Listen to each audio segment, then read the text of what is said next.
ఇచ్చారు. అవును. అతనికి మంచి మెజారిటీ వస్తుంది పిఠాపురంలో.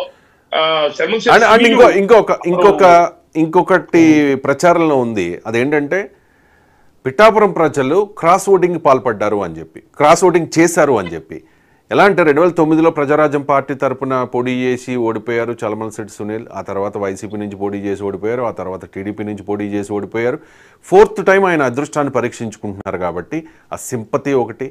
చలమలశెట్టి సునీల్ని ఉదయ్ శ్రీనివాస్ని కంపేర్ చేసుకున్నప్పుడు చలమలశెట్టి సునీల్ వైపే కాపులంతా మొగ్గు చూపారనేది ఒకటి, సింపతి మొగ్గు చూపడం ఒకటి, ఇంకా చాలా ఫ్యాక్టర్స్. డబ్బు ఉదయ్ శ్రీనివాస్తో కంపేర్ చేసుకుంటే చలమలశెట్టి సునీల్ ఆర్థికంగా ఎంత బలవంతుడో మీకు తెలుసు, అందరికీ తెలుసు.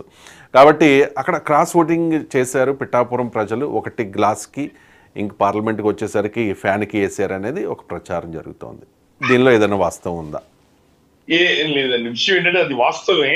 చలమలశెట్టి సునీల్ చాలాసార్లు ఓడిపోయాడనే సానుభూతి ఆ ప్రాంతాల్లో ఉంది. ఆర్థికంగా బలవంతుడు. ఒక్కొక్క తన ఎంపీ సెగ్మెంట్ ఒక్కొక్క గ్రామానికి ₹1 చొప్పున ఒక్కొక్క గ్రామానికి 400 కోట్ల రూపాయలు గ్రామాల అభివృద్ధి కోసం అతను డబ్బులు తీసి పక్కన పెట్టాడు. వాళ్ళకి ఇచ్చాడు కూడా, తన చోట ఇచ్చాడు కూడా.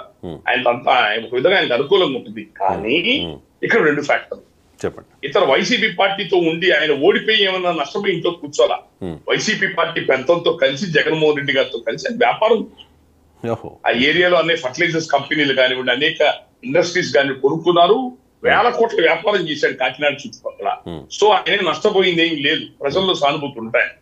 ఇక రెండోది చిరంజీవి పవన్ కళ్యాణ్ గారు అనే వ్యక్తి పిఠాపురం నిలబడటం అనేది పెద్ద ప్లస్ అందరికి. ఆ చుట్టుపక్కల అందరికి కూడా ప్లస్. ఎవరికి?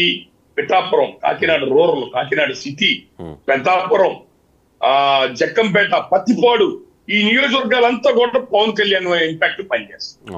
పవన్ కళ్యాణ్ గాలి పనిచేస్తుంది ఆ ప్రాంతాలు ఖచ్చితంగా. కాబట్టి ఆ వేవులో నాకు తెలిసినంత వరకు, అవకాశం ఉన్నంత వరకు క్రాస్ ఓటింగ్ జరిగింది. కానీ చలమలశెట్టి సునీల్ గెలిచేంత స్థాయిలో జరగలేదు.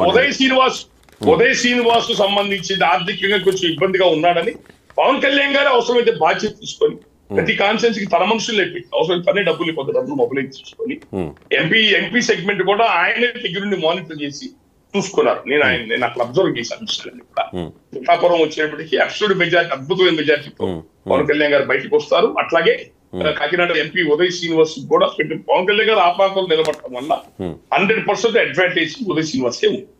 మనం చాలా ఎక్కువ టైం వెళ్ళిపోతుంది కాబట్టి మిగతా నియోజకవర్గాలు క్లుప్తంగా మీకు కావాల్సింది చెప్పేస్తాం. మనం అవసరమైతే రేపైనా పెట్టుకుందాం.